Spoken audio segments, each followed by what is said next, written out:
Meet Joe. He is a gig worker trying to make money using his car.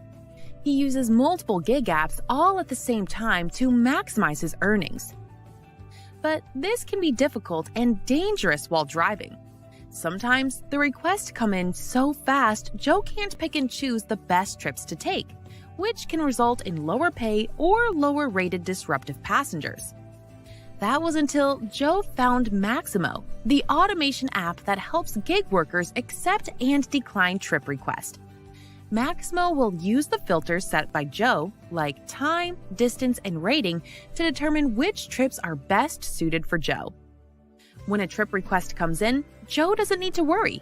Maximo will compare the trip details to Joe's filters and then determine if it should automatically accept the trip, decline the trip, or allow Joe to decide by showing the per mile and per minute rates. When a trip has been accepted, Maximo will turn off the other apps that aren't on a trip.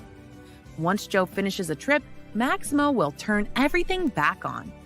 This will allow Joe to reduce his stress and frustration, drive safe, and focus on the important tasks. Check out Maximo at www.maximoapp.com. Hey, what's up, everybody? Happy New Year. Happy New Year. This is our first show of the new year, so Happy New Year, everybody. Welcome to the Thursday Gig Worker Rodeo Roundtable. Obviously, might look weird because we're one person short. We're missing a Hannibal. But to my this, oh, I got it. Nice. Oh, to my this got side, you got it. I got Kim's side money plans. Down there, got Mr. Gary Middleton, GaryZapps.com. Right down there, got John Theory TV. And guys, I think that's the first time I've ever got it on the first time, or even in practice makes perfect. ever. Maybe that's good luck for the new year, I guess. And chat, welcome. Thank you for joining us. What's going on, chat? Make sure to please hit that like button on your way in, and also that you're subscribed to everybody here. Everybody's channels are in the show notes. So yeah, we got a few different topics here tonight. I want to start off with one that is it the $1? Yeah. I was hoping you'd start with that one. I didn't want to touch that one. The funny thing is, though, you know what I did though? The same day, and this doesn't happen all the time. The Daily Dot also did an article on his name starts with an L. I can't remember, but he's Gig Life. Right. I can't think. Yeah, I know Gig Life. What's his name? Lavaris, I think. Yeah, Lavaris, exactly. They did one on him for Instacart. So the same day they had these two articles going. But I love the Van one. Van is in my he lives in my market in Denver. But he's been on the show. Oh yeah. I'm just like most people know Van, and like he's live a lot. If you look like it's when they talk about it, they're referring to his handle on TikTok as DoorDash Tips 2. That's because he's had DoorDash Tips, DoorDash Delivery, and DoorDash Tips 1 ripped down because he crossed the line.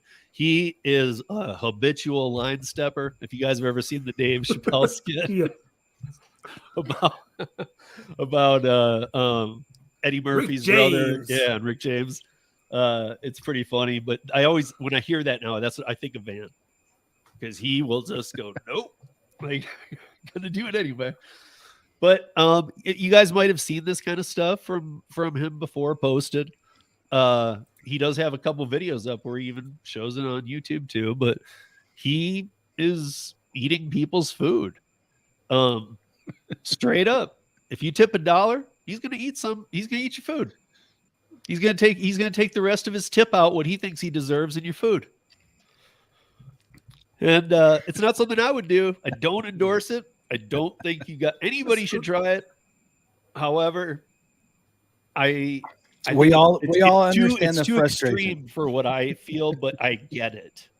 Is that saying it right? See, does he have like multiple accounts or something, or like? Because it would seem that if you're going to do this, that there would be some consequence of sorts. John, I don't know if you were on the panel when we had Van, but he was he was in the middle of being deactivated. That's what I recall. I wasn't on the panel, but I remember watching the stream and talking about I'm trying to get my account back and this and that. And I'm like, he's like, I'll get it back. And I put him in touch with a lawyer in Chicago after the show.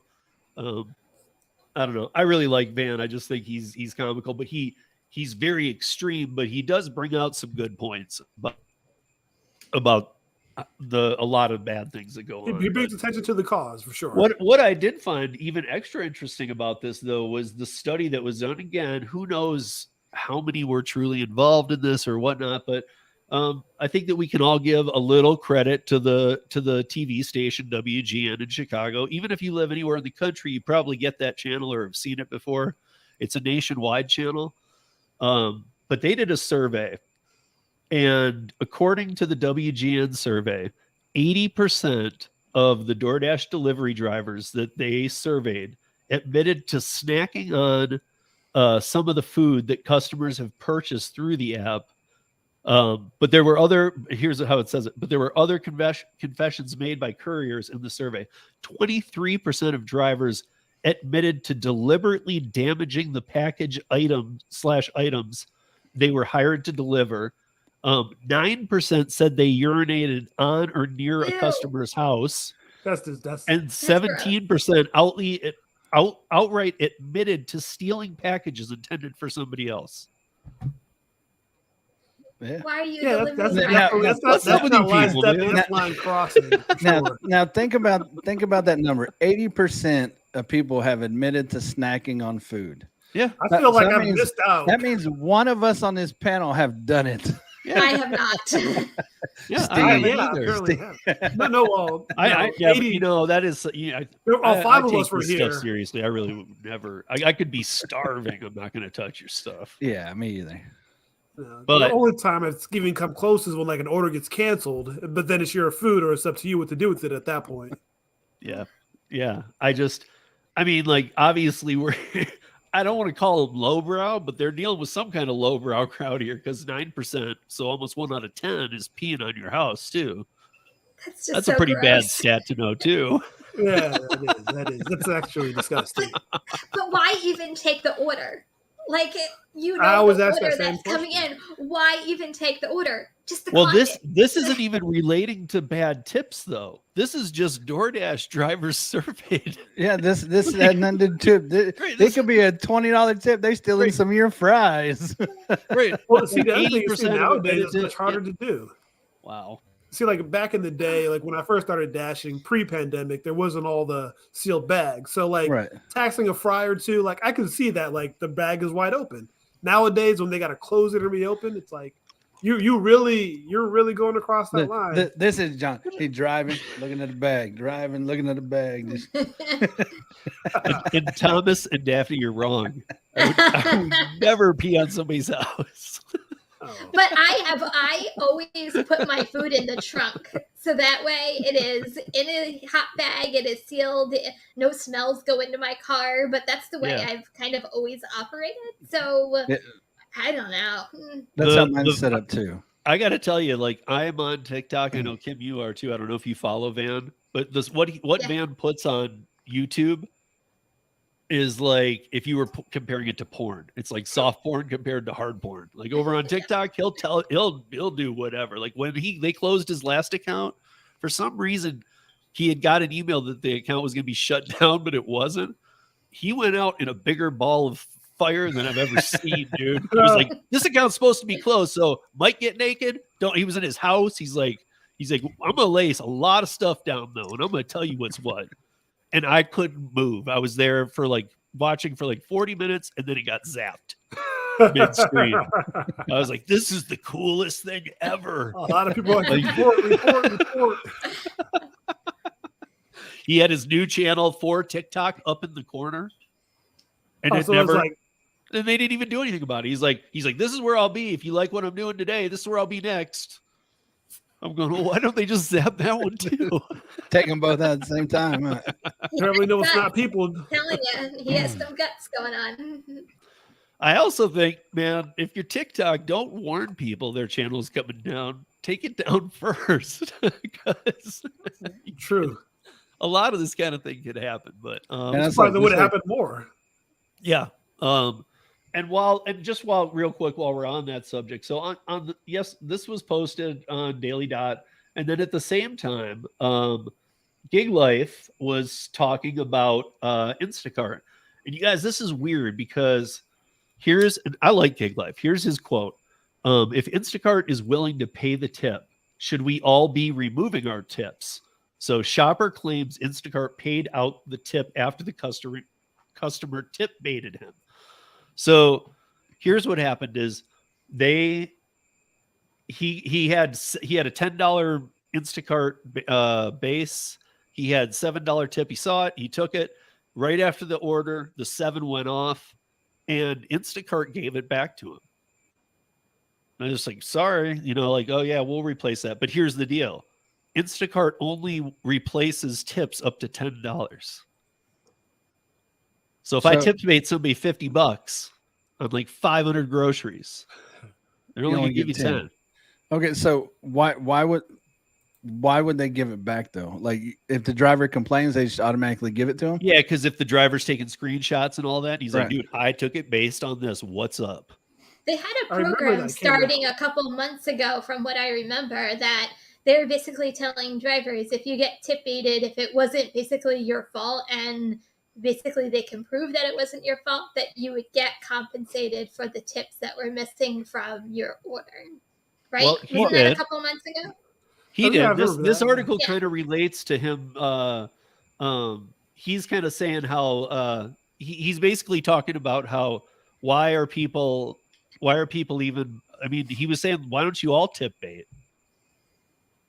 He's like, because I'll still get my money and you'll get your money back. Because that's only up to $10 though. But and that also requires the driver to reach out to Instacart and be like, hey, there's nothing wrong. I know.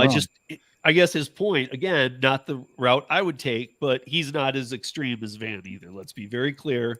Gig Life is a lot more chill than Van. They're both very cool, but he's saying like, hey, this has happened.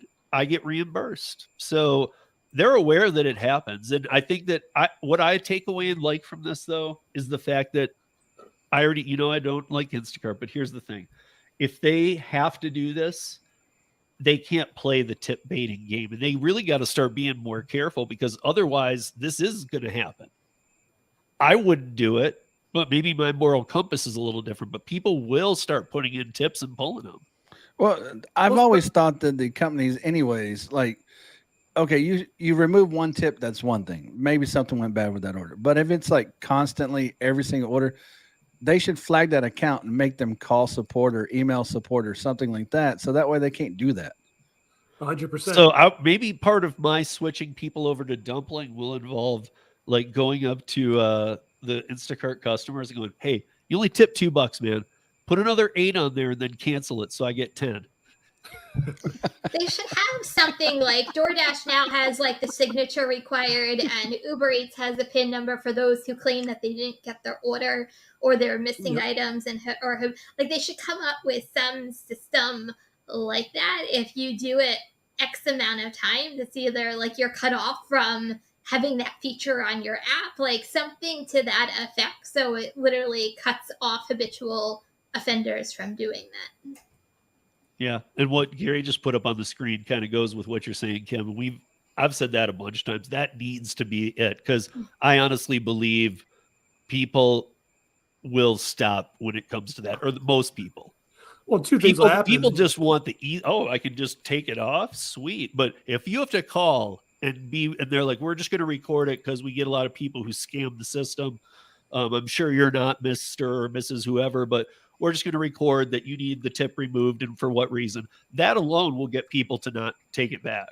Well, just because it's more effort. And then the other thing is when you got a call, it's going to be to a call center, and most likely you're going to be on hold for some amount of time waiting for somebody to pick up that line. And nowadays, if it's more than 5 minutes, most people are just going to be like, I don't forget about it. But even if let's say they made a line, John, that took you right to a voicemail that it described it. Okay, you want to remove a tip. Here's how you do that. This will be recorded. Mm-hmm. We put it into your file. Even that, I believe, wouldn't involve any of their people and still would take a lot of people off that tip baiting thing. Well, no, the reason why they can't send you the voicemails because after that hour they process it, it goes through their credit card processor, and then to refund that's way more hassle than just not charging it to begin with. So trying to do something like that, the amount of volume they have, they would be so backed up they'd never be able to do that. Well, you could just maybe just type, you get to it by typing in your order number. Yeah, what I think they should do, like the quickest solution to me right now is don't let them pull that tip away. Give them a credit. That way the actual apps have to eat that amount, and then they would care more about tip baiting. Because right now the tip just goes away. They don't lose any money. Well, if Instacart is, if you call them, I mean, well, yeah, that's if the driver does. But how many drivers do you think are doing that? I would. I hated. I would everyone. I don't care if it's $2. It's my money. But see, here's the thing. Did any of you guys know it is even possible to call them and make them give you your money? So I did because they sent out an email a couple months ago. Yeah, I remember seeing the update. Yeah. But no, there's something in the chat earlier that said like Uber Eats and that Spark should do that as well. And I think I agree with that. I don't know who said it, but it was a good point. Oh, do they pay you too? Well, no, Uber Eats, they should do it, but tip baiting is big on Uber Eats. Does Spark? Tip baiting happens. Yeah, tip baiting happens on Spark, but they should. But they don't pay you. They don't pay. No, but we're saying they should do that though. That's what I'm saying. The only one that I just found out today about is Instacart. That's the only one I knew that you can actually call in and make them pay you. You know. So other than that, people could just do this all the time. Repeat. Every single order. Here's $10. Oh nope. There goes your $10. Right, because the more of us might not have the answer to this, but exactly, dude. Like once people start doing this, then they have to figure it out. They're the ones who should have to figure it out.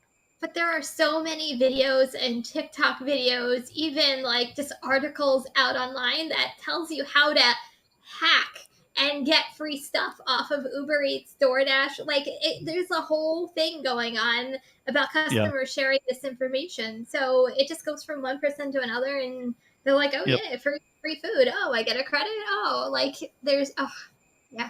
Well, the problem is not that it's a hack. It's the problem is the lack of integrity of the people sharing the hack and people using the hack. And there's just going to be a line of integrity that people below it are just going to use it, unfortunately. It's sad that a lot of the stats I was reading with the van article though. That's just sad, man. The customers suck sometimes, but that many of us drivers are peeing on houses and eating. Then food. why be a driver? Like they're yeah, I feel like you're just bitter. Like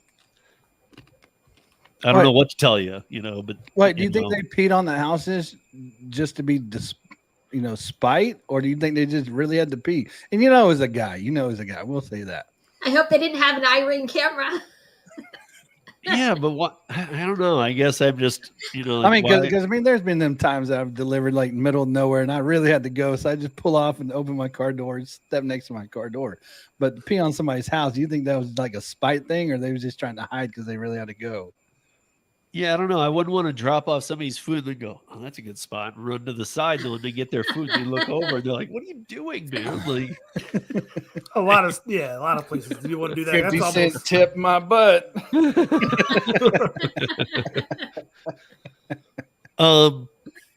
But yeah, okay. I found that funny. I think that if you guys want to check out Van, even his channels here on YouTube, I don't even know what it's called currently. Is it just DoorDash delivery? I think. I thought it was. Let me see if I can well, he's had a few. He's had. It said it in the article there. I think it was. No, that's his TikTok. Oh, his YouTube. Oh, hold on. Yeah, his YouTube has a couple too. Like his YouTube has one at McDonald's where he's like, "No tip, sorry," and he starts eating the fries, and this is on YouTube.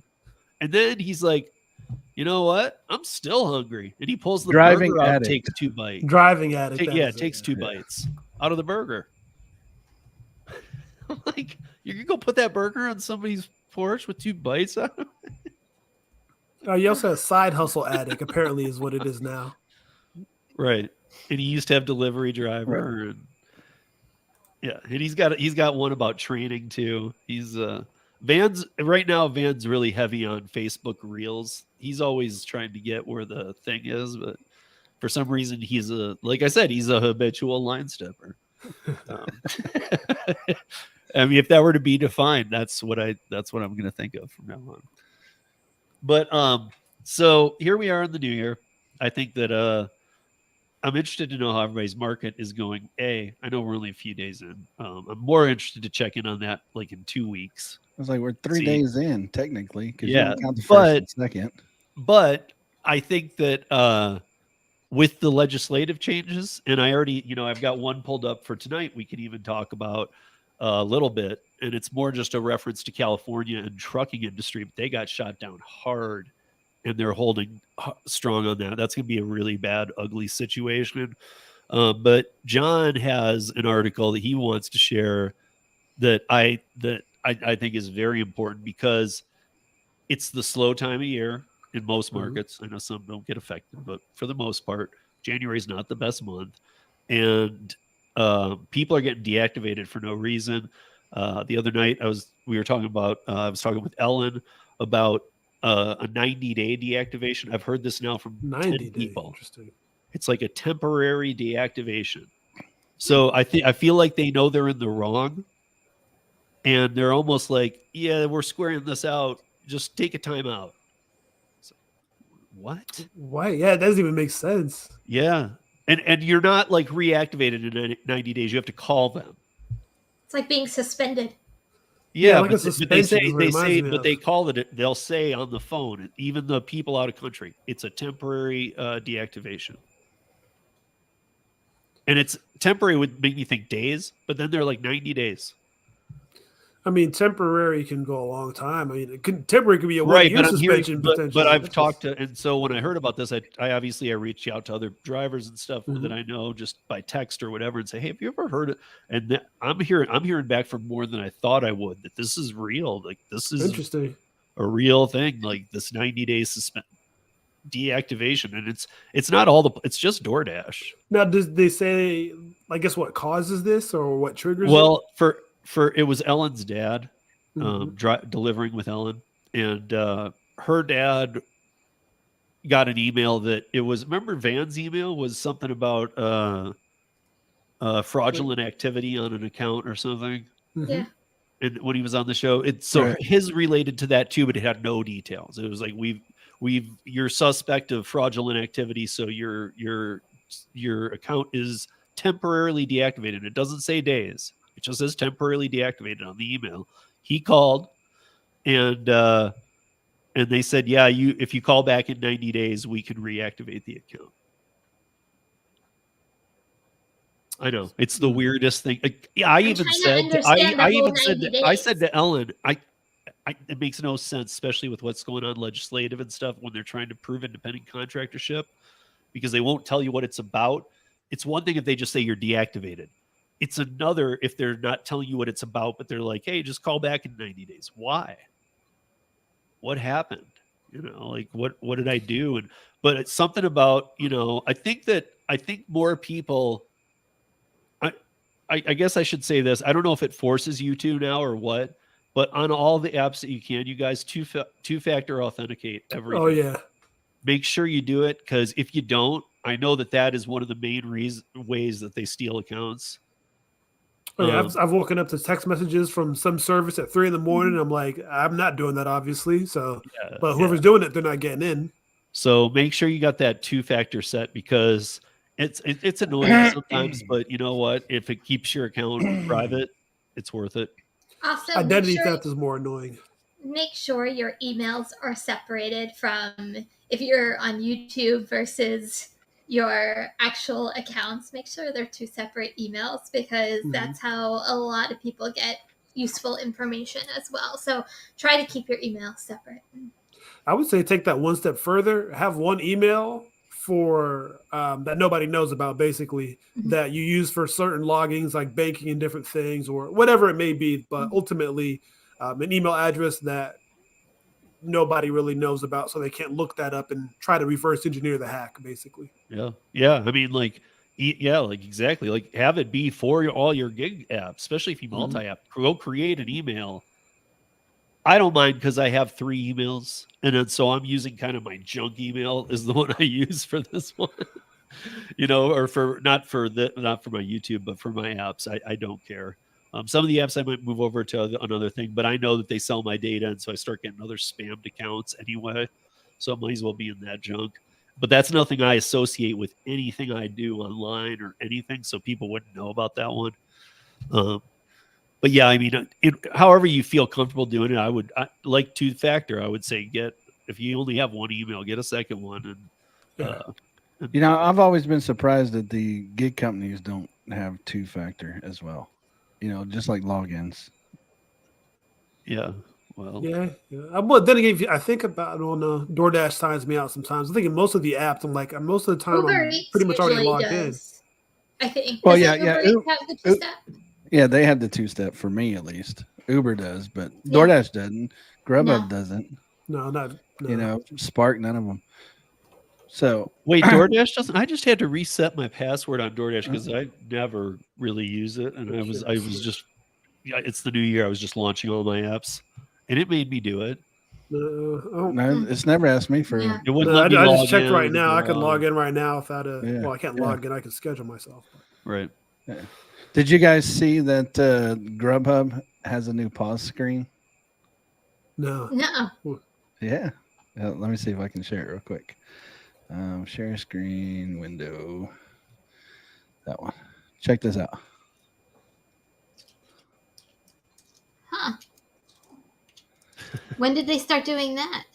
I don't know. I seen it in one of my groups today that they started doing this. You weren't fulfilling offers the last time you're on the road. So basically, you're saying you had a low acceptance rate, and so now you can't take new orders?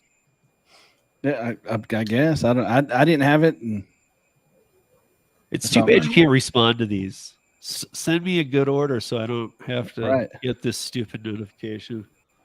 Yeah. And so I'm going to turn on my Grubhub tomorrow. And just decline orders all day and see if they do it to me. I worked Grubhub today, and that didn't happen. Yeah. Well, I don't know how many they declined because I know after you decline so many, they kick you offline, or they say, "Hey, are you excited?" You have to say yes or no that you're still there. That's if you don't respond to orders. Like, say you just let them go, not that you decline them. And so this one is strictly from declining orders. And so, the person that posted it in the group said it was a 10-minute timeout. That's what it's. Yeah, that's. So I'm going to check tomorrow. I'm going to decline all day long, like from 8 a.m. till midnight, and see if they ever give that to me. So the thing that I found interesting about that screenshot, like when DoorDash does their pause, you can hit one button to resume.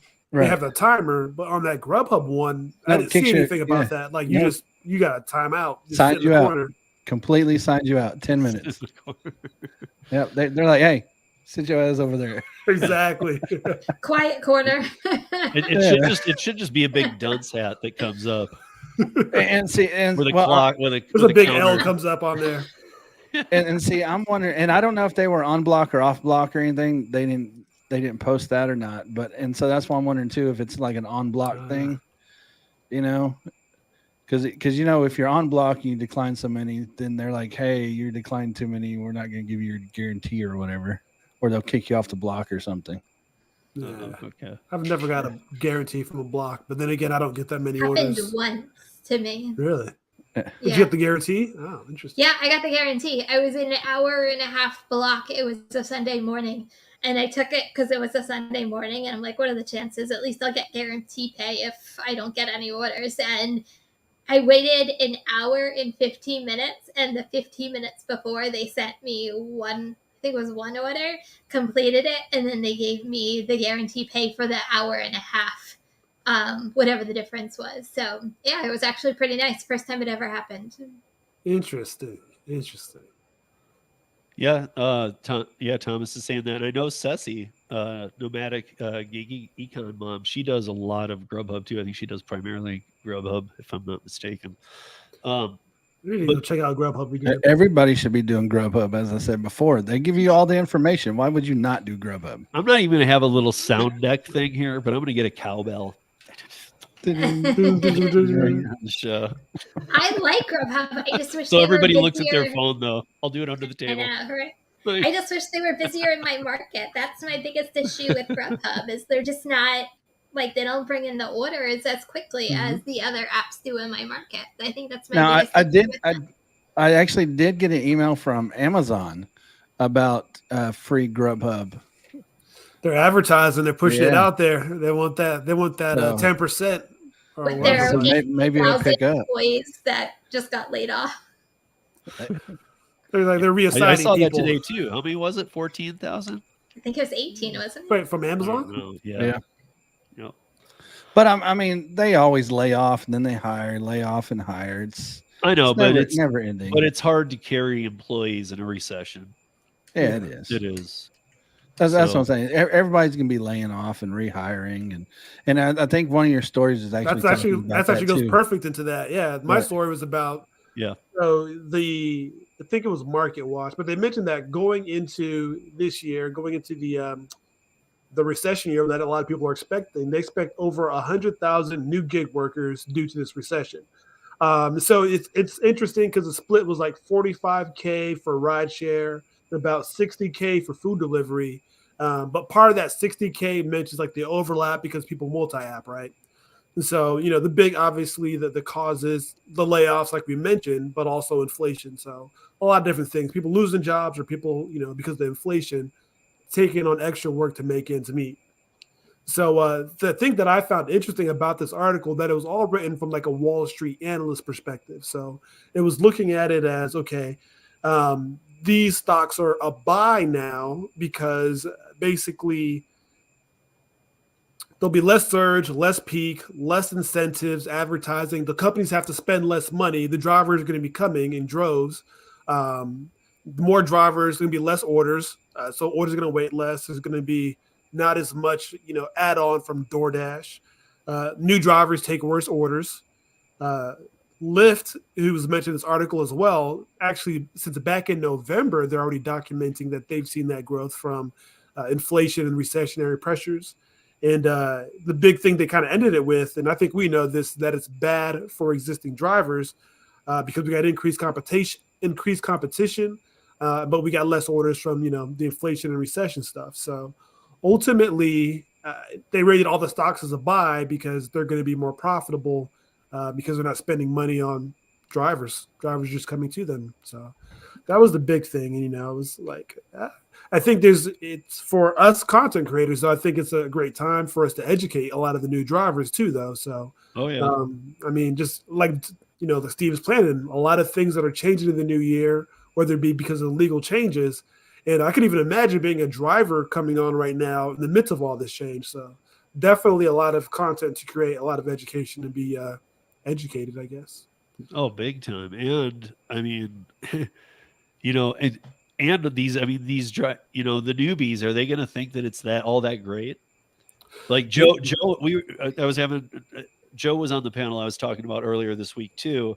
The Para Presents that we do weekly, that Dark Road Run, that this is his final year. Now, he said that last year too. We'll see.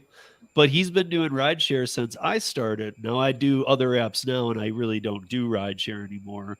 It's been a few years, but Joe still does in San Francisco, and he's saying that this is his last year, and they took the healthcare in California used to allow him, like, I guess it's like the Obamacare or whatnot. But he was explaining this to me, and I don't want to get into too much detail. You guys can go watch it if you want to hear the whole thing. But I said, well, don't you get because I know they do. I'm like, don't you get a medical stipend? Even as much as I don't like it, I don't like talking about it, with Prop 22. I'm like, don't you get medical stipend with that? And he's like, yeah, but if you do, you have to buy private insurance, and then I'm paying more than the Obamacare that I can get through the state. I'm like, so it does literally nothing. And he was like, yeah. So, I kind of found that interesting because I thought that was a perk that they were giving to drivers. Like, hey, we can get you. But it works the other way around. But actually, it's going to cost you more to probably just get the same exact as Obamacare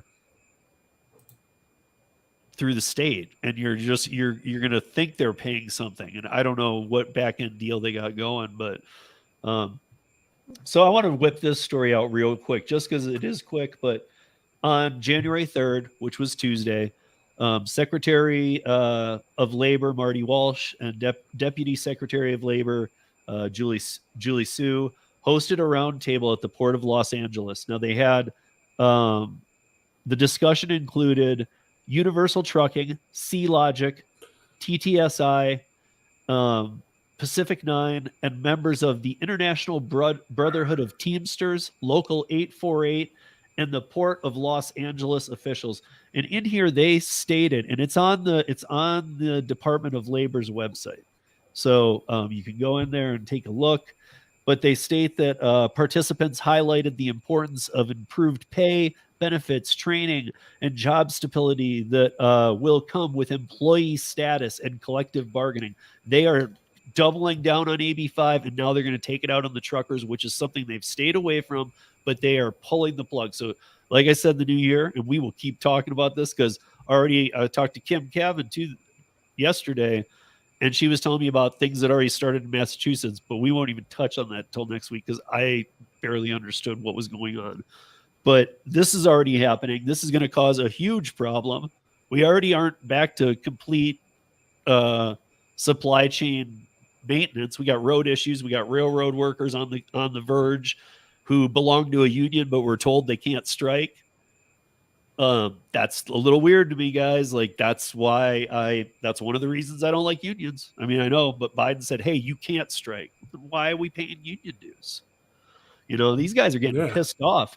Well, now at this table, a lot of those names you probably didn't recognize, but the ones that should come through are the Teamsters, Local 848, and the Port of Los Angeles, and the fact that they have the labor secretary there.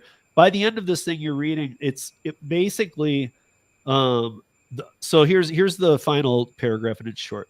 The Labor Department appreciates the efforts of these companies, workers, and union have made to improve job quality and security for Port of Los Angeles truck drivers, said Marty Walsh, who is the labor secretary. So through partnership and shared values, we can create better jobs and more stability in our supply chain. I don't think so. I think you're going to cause a huge problem with supply chain because half of the truckers are independent. They're not going to just go, whatever, Marty, we'll be on the union now. These are 30-year veteran truckers who probably started off in a union. They know better. There's no chance they're going back. So, I mean, we already saw somewhat fighting in California last year. Like when they just even were discussing it, there were independent truckers taking their 18-wheelers and blocking the ports. And there was some like legitimate protests that actually makes a difference going on. Like, no. And they were stopping the union trucks. So there was some stuff about to go down. If they think that just because it's January now in 2023, these guys won't fight just as hard, I think they'll fight even harder. I think they've had it with this crap. Of course they have. Wouldn't you? Yeah. I'm blown away that this exists as a document on the DOL website, on the government DOL website. This exists from January 3rd this year. It blows my mind. This seems like early last year BS that everybody hated and was really hurting everything. Well, here we are. Now they're like not only doubling down. They're bringing all the heavyweights in to reinforce how well AB5 is going. Really? Well, I got a whole bunch of people that would love to talk to you in California about how well the AB5 is going. Now, again, guys, AB5 doesn't just reflect the on-demand app-based gig economy. In fact, it's such a small portion of it. In fact, it's more traditional people that are getting hurt. But, I mean, the fact that they're coming in there and going, this is the best for the country. Really? Because everybody I know that was touched by AB5 is out of business. Yeah, I think that, it's no longer election year. It's people are kind of taking what they were holding back on, and they're trying to go for their gusto, trying to get everything they can in before the next cycle. Before people start paying. You hit on it, John. That it is that time. It's like when you right after you pass the 2-year term and you're in your third year. It's like, isn't that I think they say even that's the third year is where you get all your work done. Right. Like when you're elected, you come in. The first year is like nothing. It's like getting your administration together. The second year is like still trying to configure things, maybe a couple small changes, arguing with the House and Senate. But the third year is where you really push what you want and try and get it through. Because in the fourth year, you're campaigning again. Exactly. I mean, the first, let's say it's for presidents more so, but your first term is just about getting reelected. The second term is when they do all the work usually. Yeah. Yeah. And so first time you get to blame everything else on the previous guy. Exactly. Yeah. I think that's, somebody once told me that that's a reason why some people even vote, not even maybe knowing about who they're voting for, just to keep a candidate in office for the second term, because they feel like maybe more will get done. Because that guy doesn't have to go through all the intro stuff. But I'm like, dude, you cannot vote that way, though. Come on, man. Like, you could be keeping a really bad person.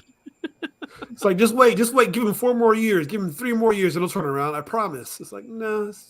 Not. Yeah, I see hey, what's up, Rideshare? I'm sorry I missed you, Rick, when you were in town. I know that I know that you didn't make it to Denver. You only made it to the Western Slope. But it would have been nice to see you. But AB 5 was nullified by Prop 22. Actually, Prop 22 carves gig economy workers out of AB 5. AB 5 in no way is nullified. AB 5 is strong, taking every business out. I have a friend who has a nonprofit opera house in Santa Barbara, and she put on one show last year and got fined $35,000 or something, whatever the $28,000. That's what it is per incident crossing the AB 5 line. So, and she's a legitimate state certified nonprofit opera house. And even a nonprofit took that kind of a hit for having one show. So that's crazy. That's insane, actually. It's a lot of money. The freelancers that I know who are cartoonists or like especially press took it hard. The way that breaks down. But yeah, AB 5 Prop 22 did make it so that, because when AB 5 hit, the first thing that happened, just quick thing, is like, what do you think happened? So immediately, doctors, lawyers, that kind of stuff, they are independent contractors. Do you think that they were affected for a minute? They just said, by the way, that's not going to touch us. And so they got a carve out. So if you really look into it, it's not even AB 5 anymore. Lorena Gonzalez's legislation got so mucked up that they had to rewrite it and call it AB 2257 because they had to make like 60 carve outs. And so it was like so redlined and junked up that they had to rewrite the thing and make it look clean. So yeah, but Prop 22 fought for the gig workers and got them out of it. But that's the original net was supposed to be cast over the gig workers. They were the ones supposed to be affected, and yet it put every independent contractor out of business. So unless you got a carve out, some people got carve outs. And I found it funny that like in the last group of carve outs, because the way the carve outs works it'll make sense to you guys. So they would take, like, as a group got bigger and was making more noise about, listen, we got to remain, they'd say that group's too big, get them carved out, because they didn't want that group merging with another group and getting too big where they were actually making a difference. Well, so they start getting that bargaining power and they get too big. Yeah. So and then like all those people who were in like forums and groups and stuff who were helping to try and like stop this, they would just disappear because they got the carve out. Yeah, why complain if you got what you wanted? Because it was like no longer my problem. Yeah, like it's y'all's problem, not mine. I know, but I mean that's why doctors and lawyers, everything were the first to go. Well, yeah, lawyers were probably the first. And dude, I mean, the lawyers would have broke that thing down. I mean, dude, lawyers are like, I'll file 1,000 lawsuits today if I'm not carved out. Like, yeah, this will never happen. It'll be injunction. Doctors are like, well, we just won't work, and you got to have doctors. Right, like I'll give an example. Not only doctors, but like anesthesiologists are doctors, right? That you would call them a doctor, but they had to be separately carved out, and they weren't that big of a group. But there isn't a W-2 anesthesiologist. They all work for multiple hospitals. It's weird. I don't know. There's not, as far as I know, there's no like anesthesiologists who are employed by the hospital. So I figure they're not needed. Well, I think they're employed by an agency that works with multiple hospitals. I believe Right. They get deployed to wherever their surgery is. Or yeah, they're W-2 for the agency, but the agency is basically contractorship with the hospitals or something like that. Yeah.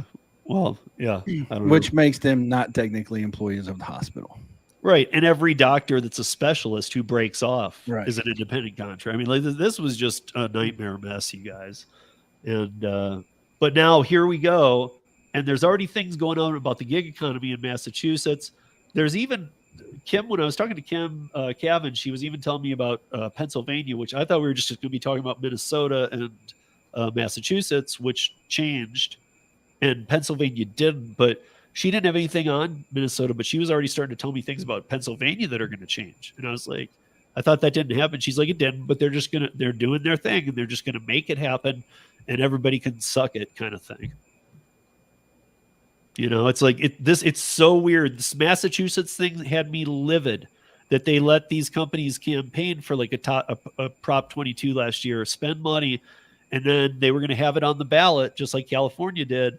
And California voted 3 million more votes to yes on 22. And they were going to have the same thing in Massachusetts. And then they pulled it off the ballot after they spent millions. And they said, no, we're not going to let them vote on that. We're just going to do it. See, I think they knew that they weren't going to get the vote their way, though. That's why they did that. Yeah. I mean, it's just crazy, man. I honestly, like, there's going to be a lot, like, John, what you were saying about onboarding people, like, you know, if even just not 100,000, but even just tens of thousands come into the gig economy with everything going on and with all this, that, and the other, it's not going to be good. Grubhub is looking better and better because they don't let anybody on. Well, that's the thing. That might be the new wave for the experienced people. Go to the apps that have a long wait list that we waited our time on and we're on now. Yeah. That's what I see. Music City Gig Hustler in here, and we did and we had Xander from California too on a Curry VHO thing that we did this week, yesterday or the day before, and it was a really good one too. But you know, we were talking about get on the wait list ones. We were talking about last mile stuff. Where it's like get on. All of them have a wait list right now that I know of in most markets. Freight, Dispatch, VHO, Curry, they're all waitlisted, but get on them because it's almost a sign of good things. If you're on a wait list, it means the app's good. That's true. You know, I can't say it all the time, but I feel like it is. I feel like because I can't remember what it was that I onboarded to. I mean, literally it was like a week ago too, but I onboarded to something that did the normal, like, okay, we're going to run your background check, you know, check your email within 24 hours. And I'm not kidding. As I closed the app, I got the thing saying, okay, you're good. I was like, dude, impossible that you ran a background check. That was 8 seconds. They're like, oh, we just need the help. No, believe it or not, some background checks run pretty quick. Or they do conditional. I think they just put you on and then they run it. Yeah, or if it comes back bad, then they deactivate you. But conditional. I know there was I forgot what job it was, but one of my old jobs, they did that. That was one of the hiring processes that they do instant job offers. If you interview well, they would job offer you on the spot. And then if something like your drug test or whatever came back bad, then they'll just terminate you. But you got a job that day. You walk out of the interview. Yeah. At a high turnover rate as well, but I think they're not related. Yeah. But I mean, like, okay, but then, you know, you got to talk about the stability of the W-2 world too, because honestly, we were breaking that down the other day. And it's like, you know, like when I was talking to Joe, Dark Road Run, I was like, well, where are you going? Because for him, if it's in the movies, totally makes sense. But if he's taking a W-2 because he doesn't feel like Rideshare is doing it right now, then I have to question, well, dude, honestly, like you're going to lose the flexibility and how sound. We all agreed after we started talking about this that the old model of like a W-2 and getting that and like being a lifer at a company and going up the ladder and like being with that company till retirement doesn't exist. I mean, it's not even that. Nowadays, it's not financially intelligent either because you get the most money now from switching companies. Yeah, exactly. That's how you make your money is to keep. I hate to say, keep switching companies that are going to keep paying you more and help keeping you climb the corporate ladder. It's just unfortunately the way of the world at this point. Right. But even before that, though, it's always been about the corporate ladder. But I mean, it wasn't that long ago where sticking with one company, you could do that. And they, I mean, they would promote that. They wanted you to spend your career with them. We're only one generation off of it. I feel like that was generation up to Generation X, and I think the millennial happened in this generation, and then yeah. Watch it there, John. I was millennial. I'm like, watch it there, John. I'm just saying, things change. Can we go to her article now? Because let's start reading it. I want to know what it is about now. We're gonna. Gary's excited, and so am I. Because you ever heard of air burgers? They're really good. Okay, so talk about crossing the line a little bit. I think this is tiptoeing over the line. So another TikToker decided to do an experiment, and with McDonald's via DoorDash, they wanted to see if they ordered a burger with literally nothing on it, whether they would actually get an air burger. So literally, they literally took away everything, including the bun. The burger literally has nothing on it. And they placed the order. It was after fees and everything. It was like $10. And he quoted himself that if he gets this air burger, he was going to lose his, I'm not going to curse on your show, but sugar honey iced tea. There you go. And lo and behold, he got delivered an air burger. McDonald's literally sent him a container with nothing in it. But this is kind of the messed up part, and this is the part that I absolutely do not agree with whatsoever. He made some driver in a snowstorm go to McDonald's, pick up this burger that doesn't exist, and drive it to his place. That's the part, I am like, no, wait for at least a sunny day if you're going to do an experiment like that at the expense of the driver. So that I was not okay with. But this guy literally got an air burger. I'm kind of laughing because I kind of see it from McDonald's point. This idiot decided to do this. Well, I'm going to give him what he ordered. So here you go. Well, let's be honest. I know they have different packaging for different things, but if you're getting something in a cardboard box from McDonald's, like one of the sandwiches in a box, let's be honest, that costs more than what you're eating. Yeah, for sure. The packaging of a McDonald's burger costs more than the food. So the other thing I found interesting about it is like I watched the TikTok, he made him hand it to me. Yeah. He wanted someone to deliver his air burger to his hand. I guess the other question is, did he tip? I was trying to find that too. No, I looked at the TikTok article. There was a small actually, the guy who wrote the article, I felt like got mad at the very end because he's like, I really hope you tip the driver after you made them go out in a snowstorm. It was a $2 tip. Yeah. The caption of the TikTok says, "Only now realizing we sent these girls through a winter storm for an air burger." That's what the caption of the TikTok says. And then, of course, it has that, oh no, stupid. I hate that stupid song. Now what if that becomes like a thing? They're like, I want to see if I get an air burger. Like, now you're going to get those people who steal your food. Why would you waste your money? Just eating it, though, and then bringing you an air burger, which is nothing. I mean, that's what you ordered. We can what get does it to matter? open up the package and see. Yeah. Could you imagine if Van did that? He did a TikTok and he's like, I'm gonna eat this. Nothing. There's nothing in the package. I would ask for an air burger with like even if I don't normally use it in a condiment, like air burger with ketchup, just because I want to see floating ketchup. Floating ketchup. Ketchup and pickles. And if it's just all over the bottom, I'd be like, dude, there's no air burger here because it would have stopped the ketchup. Well, I do like pickles, so can I just order everything and put nothing on it except for pickles and get like a box of pickles? Yes, but you should see that. But you should also see them floating because it's on an air burger. Like that might be a complaint you could have. Like, dude, I don't think you put the air burger in because the pickles are on the ground. Okay, yeah, I'm looking at now. He gave a $2 tip. Wow. For someone going out in a snowstorm. In a snowstorm. He definitely paid more in fees because I think there was like a $10 order. The burger was like $2. Tip was $2. So he paid like $4 for the food. Yeah, the burger was the fees. Yeah, the burger was $2. Delivery was $2.99. Service fee $3. Small order fee of 15 cents. It looks like, or maybe that's tax. You should at least order $12, so at least he gets rid of some of the fees if you're a Dash Pass holder. It would have been smarter to order 2 air burgers. Right. 2 air burgers.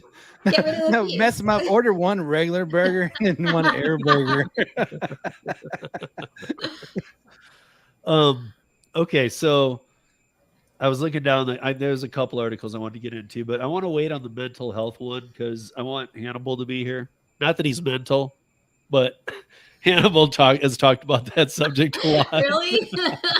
we don't have the crazy person on the panel. We're going to have to postpone that until next week. Oh, poor Hannibal. He's dove into that stuff. And, I wanted him to be here for that one. But I think the last one we should talk about is that is this DoorDash doing like an Uber Connect now with UPS, USPS, and FedEx. So they're doing returns and they're also doing like shipping. And it said, but there's limits. And so I was like looking at the limits going, okay, what are the limits? So it's each thing can only be 30 pounds, but you can have 10 of them. So, okay, I want to know if people would take these. And then I want to know as soon as any of you guys in the chat or anybody on this panel has this in your market, I want to know what these are paying. I have it in my market. I did a video on it. Okay, well, I missed it. How is it? Does it pay? Watch your channel, Steve. Maybe you should watch your channel, bro. I actually, not to be mean to other people, Kim's one of the channels I watch.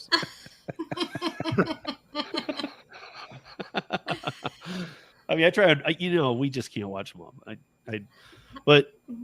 But was the pay good? Was it one package? Was it? No, I have to go back from what I remember. I think it was like $9. I think it was like $9 for 12. I did a short on it. That was for the packages. I think the return part is the new part. Like now they'll do returns from Christmas and stuff. Was yours it's the same thing? It's still a package going to USPS or FedEx or it's the same process. Is it done? Do they have it? Because I read that they want it taped, but then when I was reading other things they were like about a QR code stuff. I never saw that you have to put a postage metered thing on the box, so like it would be done for you to just go drop it off.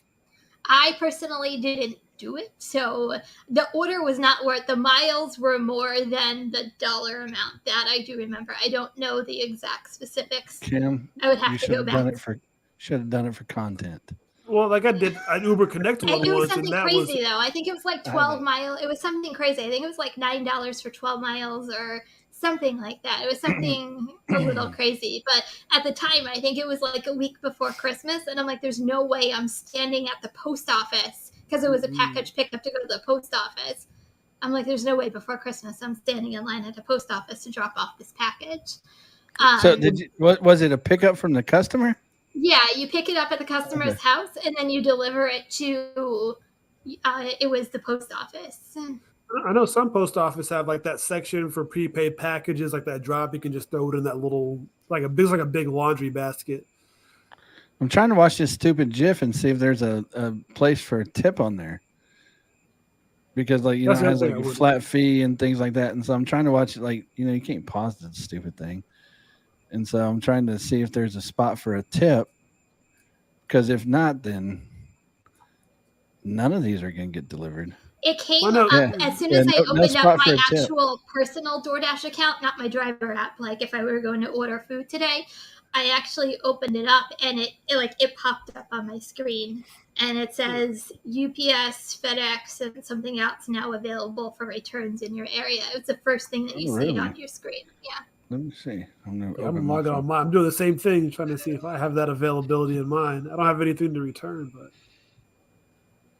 yeah, I don't either. But I mean, wait. I see a packages thing. Hold on, let's see if this works here. It works. It just pays. Let me see if I can show this on doxing myself. I guess. Let me say that. Okay, yeah, I got UPS, FedEx opens up at 8:30 a.m. tomorrow, 9 a.m., 8 a.m. Okay, mine apparently doesn't have it. I don't see it on my DoorDash account. I don't know. Okay, so by the limits of the article, though, here. I could. Steve, I'm gonna send it to you. I'm gonna send it to you. Hold on. I'm gonna send it to you, Steve. Hold on. I could technically, if I was wanting them delivered, I could take 10 30-pound packages and call and have one of you guys come pick them up. Like, I hope that pays correctly. I hope that pays correctly. You know, like, what if 5 are going to USPS, UPS, and then what if you're like, oh my God, just even going to one of those is giving me a headache, Yeah, especially if everything. I just sent it to you guys. Yeah, I see it here. It's at the very top of the app. It says packages. So let's say the first package is free. Yeah, but after that, it's a flat fee of $5 per package. See, mine says $3. I just sent it to your phone. Okay. What if it's market dependent? Because you said yours says $5 and mine says $3. Yeah, mine says $5 pickup fee, flat fee. I'm gonna screenshot mine to the chat real quick. But there's no tip line. Oh, did you go through it? Let me see. Let's end this here. Yeah, like add a box. All right, go to the next one. That's interesting. That's a flat fee, but View cart. I have something I can mail. There's no tip. Okay, I still think Uber Connect is the same thing as But see, like, there's no tip line. There's no way to tip anybody. No, you can't tip. You're right. So I'm curious how the pay is going to be on these packages is what I'm more concerned about. Not the amount of pickup, because I mean, it's going to be something that was shipped from Amazon or something like that. So I doubt it's going to be like 10 30-pound boxes. So you can't. I know, tip. but it can be. So if it is, I sure hope that you are making $5 on each one. And I just feel like you're not gonna. Well, I don't think you're gonna make $5 on the whole order. Well, I'm gonna send this guy to the chat, but don't post this because 300 pounds, 10 boxes. Like I don't think that they're gonna send it to anything. Yeah, I just don't. I mean, like, because we know DoorDash operates off tips. They don't give away money. So unless UPS, FedEx, or whoever is paying more, there's no way DoorDash is giving up the money. So that means whatever the customer is paying, the driver's going to get a portion of that. And there's no tip line. So, yeah, they're going to be crappy orders. Yeah, I don't know. I'm still not sold on this space. But I still remember too much about and you guys, ridesharerodeo.com. If you go there, I've always told you that's all the news is up there. And if you just search on the website, like Uber Connect, you'll see some really older ones from the Bay Area. And I think the avatars or the thumbnails for the articles there. I know there's one that shows dirty tennis shoes in the back of a trunk. That's a really good article to read. It's from a few years back. It's about smuggling cocaine and how the gangs were doing it. And just using them for, using Uber Connect drivers for $30 to do all their work. So, John, I'm looking at the image you sent. So where did you find that tip line? So that's after you have to go through basically almost to the end of the process, right before you are about to submit. Okay. Yeah. So I had to accept the coach's stuff. Okay, so there is a tip line. He just sent us an image. We can't share it because it has his address on it and phone number. But it's like all my information. Yeah, would dox me if you shared that. So we can't show you that, but there is a tip line on there. So that's good, I guess. But how many people you think are going to tip for you to pick up their package? It depends. Probably not many, honestly. Yeah. I think the same. Well, then again, let's think about this. Who's going to use this? It's going to be people who are busy, who are probably, I don't know. I think I want to know too, John, or either of you guys that just looked, did it have a forced field for which one of the three it's going to, or could I be sending Gary a package? No, it forces you to send it back to a facility, by the way. Like one of the three, like US, FedEx. Yeah, it's not like the Uber Connect to where you can send it to wherever. No, this it's predetermined locations that it's going to. Like I selected UPS on mine, and it told me the closest drop off facility was 2.4 miles away. So that's where it was going to go to. But they was going to charge me $5. Unless the driver keeps it, dude. How many drivers do you think are going to keep this stuff after the survey we talked about earlier that people are pissing on your houses? They're stealing your packages anyway. They're taking that package, I'm sure. I mean, do you think, I guarantee like half the drivers doing that sketchy stuff are cutting it open enough to see what's in there? Well, the thing is, if it's something sketchy, two things. If you're returning it, it might be broke. Why would you want to steal it? I don't know. I think there's a lot of returns that aren't broken, though. I'm thinking there's more Amazon drivers that steal packages being delivered than there will be ones stolen from returns, because returns mean broke. And that's the other thing too. Returns ever seen those pictures like from LA and other cities where like the Amazon returns are like on the side of train tracks, just everywhere. Like the Amazon doesn't even want the returns. Well, no, they don't. It's like we're just gonna throw them away. So they half the time they do. Because it's already paid for. So it's like, what are they gonna do with it? Yeah. I mean, I don't know. Where those people do like the reselling, where they get all the returns and like the markdowns and what the storage units and all that stuff, and then they resell it or something like that. Yeah, the drop shipping thing. Yeah. Somebody makes money off of it again. Wasn't that oh god, there was that app for a while, Point Pickup. Wasn't that kind of that's still a thing? Point Pickup though for me, it's like usually grocery pickups. Oh, is it? Okay. It's like it's like after everybody else doesn't take it, then it goes. It's below Instacart.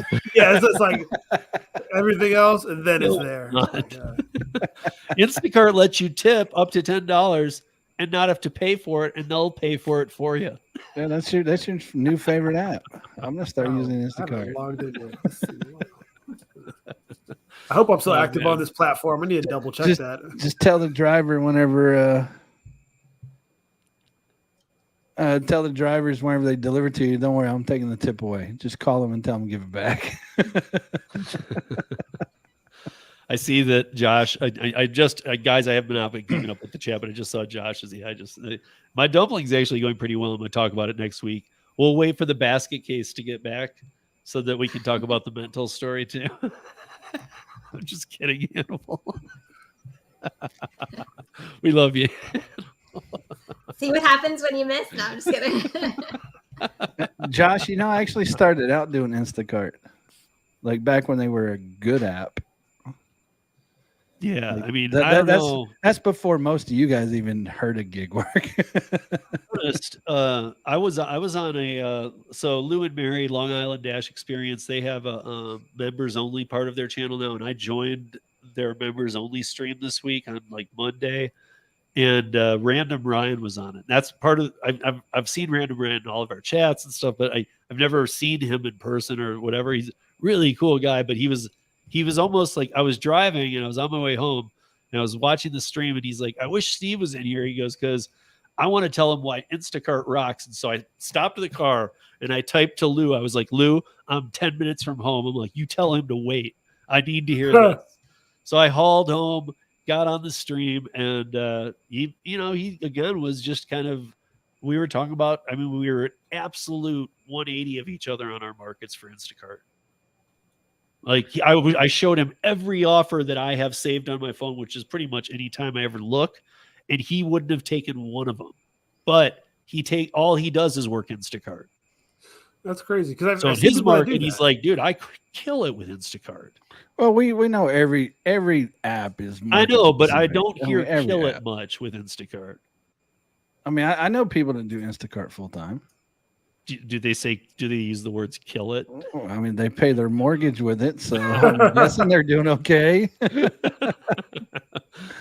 They're not seeing the same offers we see if they're paying the mortgage with it. I'll put it that way. Now I will say I haven't tried to do Instacart in my market since 2016. It's just I'm not a shopping type of person, so I haven't tried to do it since then. Now I mean I've turned it on, and like I'm talking to Steve, I've turned mine on and everything, and I've seen some decent offers come through, but I'm not a shopping type person. They don't give me the distance that I am to the stores. So unless you know exactly how far away you are from something, the payout might not be very good. So, I think if they would reconfigure their app a little bit and give a little bit more information, they probably would have some decent offers. Yeah. Probably not for Steve, because no matter what, he's going to say they're trash. Well, hey man, I'm at the point. I'm going to start taking them. I got everything ready. I'm like, yeah. I think the last time we talked about this, I looked it up. I think the last offer I took for Instacart was actually in like 2017 or something. So it's been a long time since I've done that. I mean, I think I told all of you guys, but I know I told Gary, I did take one Instacart order because I was testing out the waters about because really all I'm going to want to go after is the big fish. I don't want people who want me to go to 7-Eleven for 4 items or to even 20 items from the store with no tip. I'm looking for the people ordering.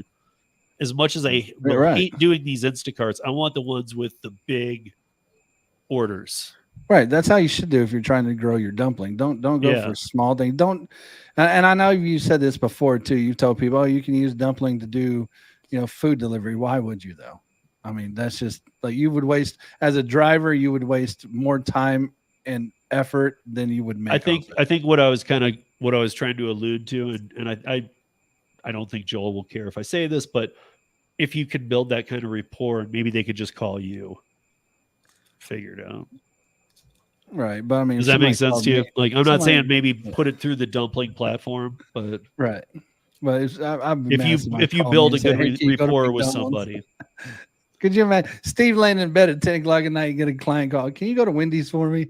I just put in a pickup order. Can you go pick that up for me? No, again, but it might be like more, right. Hey, I need to feed my whole family tonight. I'm at work, like that kind of thing. Yeah, if you're a dumpling customer of mine, sure, we can work out a deal. Well, I felt like this time of the year that just passed would have been the great time for that. I'm having a Christmas party, having a New Year's party. I got this PF Chang's. You want to go do this for me? Sure, it's catering basically. Yeah, I mean, that's a good way to put it. I would do catering. There you go. Yeah. So I mean, don't get me wrong. I think dumpling is great if you're going to do if you do any type of shopping orders currently, you should be signed up for dumpling. Steve says it's free. I got to do my dumpling this year. You can't, Gary. Did you see on the screenshot I sent you yesterday did you see where it said if you look at the top, you'll see the 5% taken out of the grocery total for the customer. So they're only paying 5% above for the dumpling platform. Then I charge 15%. But if you look on my 15%, there's like an amount removed for the of like $8-9. No, I mean, do you want me to share this? Because yeah, you can. I don't care. Because this is what you sent me yesterday. Yeah. So basically what happened there is I made 25 on the shop because I do 15%. Now, if I went to 3 stores and I do a minimum of 15, so if you order $50 or $100, I'm getting 15. Anything over 100, I'm gonna get 15%. So if you send me to 3 stores, I'm getting $45. And I do have a client who needs that. But this was my 4th order for this client. This client started off tipping me like $5. Second time, like 10. She hates Instacart. Maybe I told Gary, maybe more than me. Honestly, I love this lady. Love her. I could not. I mean, she's just like, it is the worst. I'm like, oh my God, you and I could just sit down for a whole afternoon and just rip this thing. Now the thing is, Steve did share with me though. He actually saved this lady $40 to $45 off her grocery bill because he used online coupons, in-store coupons, things like that you can't use with like Instacart. She got her gas points. Right. I mean, like I typed her number in, so I went to King Soopers or like a Safeway or Kroger. King Soopers is owned by Kroger, so King Soopers what this is. Yeah. Right. So I went to King Soopers and I put her information in. She already had her digital coupons picked out. So here's number one is that Instacart uses their own pricing index on the groceries anyway. So they do a markup on the groceries. So if you want a can of soup, that can of soup is going to cost more on Instacart anyway. And then they have all their service fees. I'm not talking about just that. I'm just talking about the actual bill for the food. They upcharge it. So I saved her the money. I saved her about probably, it was 37 items or something, but I saved her probably, I don't know, $10, $12 on what would have been marked up on Instacart. But I also, from her digital coupon, saved her $29. So her and I actually had a little talk. I didn't just drop her food off. And she tipped me $25. She added another 10 after we talked, and she gave me $5 cash to carry it in. I mean, I made $57 in 48 minutes or something. But he also saved her like $60-something from. Yeah, I mean, both came out ahead at the end. So this is my fourth shop with her. She's trusting me to carry it into her house. Now we're talking a different game. I'm not taking a $10 Instacart order with a crap tip. I have a customer that's mine who now is tipped me more every time and now really appreciates what I do. And I think that they're still spending the same, probably less than they were on it. Yeah, probably less. By giving me a $50 tip. I mean, it's insane. And it's awesome. What I found really awesome is that the customer knows this. Like, I even asked her, I said, do you have a family member that does Instacart? Do you know somebody that does Instacart? And she doesn't. Her experience alone taught her, like, she was like, these aren't the right prices. What's going on? Like, after a few times, and she started getting pissed. It's like, once I told her about dumpling, okay, well, yeah, she tried me. She only tipped me $5. Tip them again the second time. Third time did it. Last night, she asked me if I could do it. She scheduled it for today, actually, because I didn't have a block. I don't do blocks in the night, but she said, is there any way you could do it tonight? And I just got home. So I was like, yeah, sure. I'll do it right now. And I think that was part of the tip too, but she went over the top on the tip last night. I mean, like, I was like, okay, this is, and then I was laughing because I was telling Gary, I said, she actually asked me, do you mind if I refer you to 3 or 4 of my friends? I was now like, you're going to business. No, yeah. dude. Before too long, he's going to be doing nothing but dumpling. That's what I told him. We're going to be like, where's Steve? Like, I'm sorry, I'll be there in a second. Just run the show. I thought I'd make out some dumpling runs. He's going to text me, hey, Gary, can you start it? Because I'm going to be letting him do this dumpling. Well, and that's the other thing is, like, now I'm getting into the intricacies, and we can start talking about that on future episodes. But, like, now I can do a thing that shows people that I'm currently shopping on my blocks.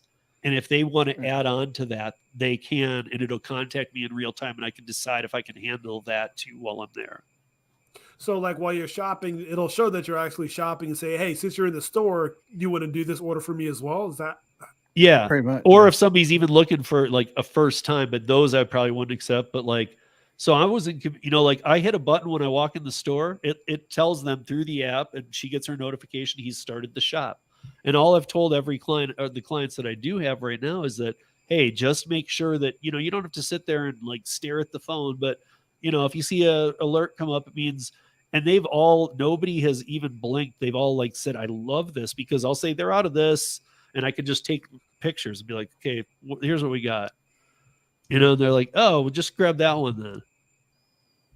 And I'm not standing around. For some reason, like, there's a lot better communication with the customer here. Probably because they are my customers, and I'm asking them to be like, well, hey, when I'm at the store, unless you just want missing items like Instacart does, just kind of keep an eye on your phone. And you don't have to wait for the apps to suggest a substitution or anything like that. So no. In fact, the lady couldn't find 10 items last night, so she just sent me a screenshot from her phone of a handwritten thing and said, "Can you add these 10?" I said, "Yep." Like, dude, Dumpling doesn't care. I can put whatever I want on the card. So see that, Kim? So I said, Kim likes to do the shopping. I don't mind shopping. I just don't like the cart. That's exactly what I said. The point, Kim. I mean, you might as well sign up for a dumpling. Maybe you'll get some few customers in your area. It's free.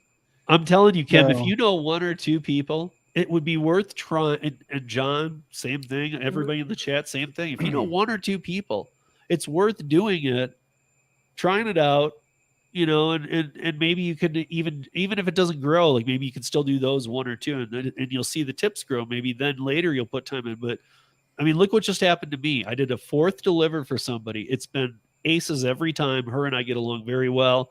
Now she wants to refer me to her friends, and she's a big tipper. My guess is her friends are big tippers too. Yep. And you might be able to do multiple shops all at the same time, and then there's your day's quota. Yeah. And I like it was a lot of work explaining all this to her when we're getting started and all this. Yeah, so this is a different app. No, this isn't an app. This is my business. And so like that's a little different, but actually she really appreciated that. But she'll probably help me out pitching it to her friends, because when they come into it, they'll already have a somewhat understanding.